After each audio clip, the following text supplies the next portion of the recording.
আপনারা কি কোনো কিছু পাওয়ার আশায় যুদ্ধে নো গেছিলেন? নো নো, কোনো কিছু না, কোনো চা পাওয়া ছিল না কারো। হাসি মুখে আমাদের শরীরে জীবন দিয়ে, আমাদের যোদ্ধারা হাসি মুখে জীবন দিয়ে গেছে বহু শত শত। এটা বর্তমান সরকার কাছে বলে লাভ নেই। বর্তমান সরকার এই আত্মনাথের অর্থ বুঝবে না। বর্তমান সরকার এই আত্মনাথের অর্থ বুঝবে না। আমার কাছে আমার সরকার এটা বুঝবে না, এটা বুঝতে পারবো না। তেগুনা মুক্তিযোদ্ধা এখন এই বাংলার সরকার ভারতের প্রতিরক্ষা মন্ত্রণালয় থেকে যে তালিকাটা, মুক্তিযোদ্ধাদের তালিকাটা নিয়ে আসছিল, অরিজিনাল মুক্তিযোদ্ধা যারা, একমাত্র তারাই শরণার্থী হিসেবে না থেকে তারা যারা ভারতের সেনাবাহিনীর অধীনে অস্ত্র প্রশিক্ষণ গ্রহণ করলেই তো যুদ্ধ করে না। প্রশিক্ষণ ছাড়া তো যুদ্ধ করতে পারবে না কেউ, নাকি? নিয়মিত ভারতের নিয়মিত বাহিনীর অধীনে যারা থেকে অস্ত্র প্রশিক্ষণ দিয়েছে তারাই বিভিন্ন সময় বিভিন্ন সেক্টরে এসে যুদ্ধ করছে।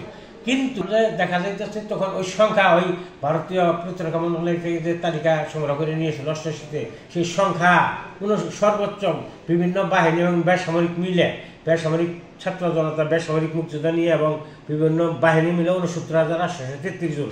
সেই স্থলে আজকে 3 লাখের কাছাকাছি মুক্তিযোদ্ধা। কারা এই মুক্তিযোদ্ধা? কারা এরা? কোটা এগুলি কোটা কেন দিব সরকার? এরা তো কোটা এগুলি কোটা না থাকাই তো উচিত। আমি একজন মুক্তিযোদ্ধা, আমারও দরকার নেই তো, আমিও চাই না এগুলি কোটার দরকার নেই। মুক্তিযোদ্ধা সেজে কোটার ভাগ বসাইতেছে কেন? এটা হবে সরকার ভালোভাবে জানে। এখনো বর্তমানেও আজকেও ইবিআরস, ইস্ট বেঙ্গল রেজিমেন্ট রেকর্ডে এখনো সংরক্ষণ করা আছে আমাদের তালিকাটা, মুক্তিযোদ্ধার তালিকা সংরক্ষণ করা আছে 69,833 জনের নাম। বিভিন্ন বাহিনী, নিয়মিত বাহিনীর এবং বেসামরিক মুক্তিযোদ্ধা যারাই ছিল সবার মিলে ওখানে এখনো আছে। এটা সরকার বাইর করবে না। ওই যারা 96 সনে মূল্যহীন মুক্তিযুদ্ধের মূল্যবান নথিপত্রে একটা যে উল্লেখ আছে, বিভিন্ন সরকার তাদের ভোটার বানানোর জন্য বা বাণিজ্যিক ব্যবসায়ী করে লাখ লাখ হাজার হাজার মুক্তিযোদ্ধা তৈরি করছে।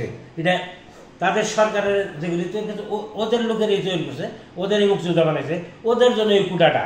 এইগুলি কোটা কেন? যুদ্ধ না গেলে তো যুদ্ধ হওয়া যায় না। একজন গান গাইছে, ফুটবল খেলছে, সে তো মুক্তিযোদ্ধা হইতে পারে না। তার অবদানের কথা সে এই পাইকে যে ভূমিকা রাখছে, তার মর্যাদা সে পাইকে। কিন্তু যুদ্ধ না গেলে তো যুদ্ধ হওয়া যাবে না, রন নাই। যুদ্ধ যে করছে সেই কেবল যোদ্ধা। একজনের পানি খাওয়ালে যুদ্ধ হইতো না। আর তাই যুদ্ধে পানি খাওয়াইছে 7.5 কোটি মানুষ ছিল 71-এ বাংলাদেশে। 7 কোটি মানুষ ছিল মুক্তিযুদ্ধের পক্ষে, 50 লাখ লোক ছিল বিপক্ষে। তাহলে 7 কোটি লোকই সহযোগিতা করছে। বাতা বালে 7 কোটি লোকেরই পাওয়া উচিত, যাদের বয়স আজকে 70 বছর, তারা সবাই সহযোগিতা করছে মুক্তিযোদ্ধারে। 50 লাখ লোক বিরোধিতা করছে, 50 লাখ লোক বিরোধিতা করছে। 7 কোটি লোক মুক্তিযোদ্ধাদের নিজের জীবন বাজিয়ে রেখে তারা ঘর সাইডে দিয়ে আমাদের এলাকা দিচ্ছে, তারা আমাদেরকে না খায় আমাদেরকে খাওয়াইছে। এখন একটা ব্যাপার বলা হচ্ছে যে মুক্তিযোদ্ধার সন্তানদের পর্যন্ত কোটা ঠিক ছিল, কিন্তু এই যে মুক্তিযোদ্ধার নাতিপুতির জন্য, আমি এখন বললাম মুক্তিযোদ্ধার তো নাই। মুক্তিযোদ্ধা তো হইলো মাত্র 69,000 মুক্তিযোদ্ধা, তো 69,000 মুক্তিযোদ্ধার তো তোমার নাতিন হলে 1.5 লাখ হইলে আর বেশি তো হবে না। 2.5 লাখ মুক্তিযোদ্ধা বানিয়ে আলাইছে সরকার।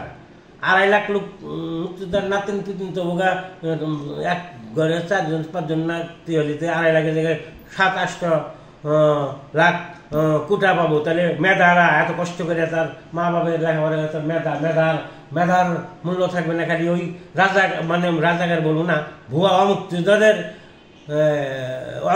নাতি না, এটা তো হয় না। এটা আমরা চাই না। এটা আমি একজন মুক্তিযোদ্ধা হিসেবে আমি চাই না। এটা সঠিক মুক্তিযোদ্ধার ছাত্রদেরকে অনুরোধ করবো, তোমরা সঠিক মুক্তিযোদ্ধার তালিকা বাইর করা হয় না। ইবিআরসিতে আছে, ইবিআরসিতে যাও, দেখো ইস্ট বেঙ্গল রেজিমেন্ট সেন্টারে কয়জন মুক্তিযোদ্ধা, ওই মুক্তিযোদ্ধাদেরকে তোমরা দেখো। দেশের জন্য তারা জীবন বাজি রাখছিল, ঠিক আছে, তারা কয়জন দেখো। আর আজকে কয়জনে সরকারি সুযোগ সুবিধা দিতেছে, কতজনে, এটা দেখো। এটা সরকারকে বলো, তোমরাও বলো, তাহলে সরকারও বুঝতে পারবো হ্যাঁ তারা অন্যায় কিছু করে নাই, প্রতিবাদ করে নাই। ঠিক আছে বাবা, আপনাকে অসংখ্য ধন্যবাদ।